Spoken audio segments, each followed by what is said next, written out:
Welcome to the slop farm. Enjoy the video. You begin by enabling the essentials, Wi-Fi and Bluetooth. Once they are on, open Finder and choose Airdrop from the sidebar. This launches the transfer window.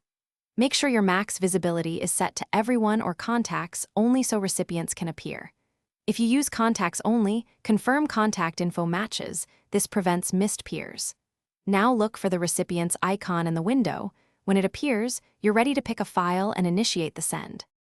Once the recipient appears, drag the file or folder onto their icon. This cues the transfer immediately. Alternatively, right-click any file, choose Share, then AirDrop, and tap the device you want.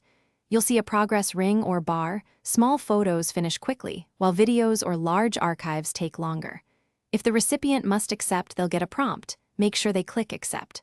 While transferring, avoid sleep mode and keep both devices near each other to maintain a strong connection. After transfer completes, confirm the receiver opened the file in Downloads or the appropriate app. You may see a confirmation on screen. If nothing happens, first ensure the recipient tapped Accept. Most failures are missed prompts.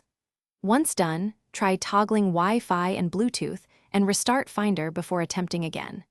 If problems persist, temporarily set AirDrop visibility to everyone and send a small test file. This isolates permission or contact recognition. Thanks for watching. Consider subscribing if we helped you today.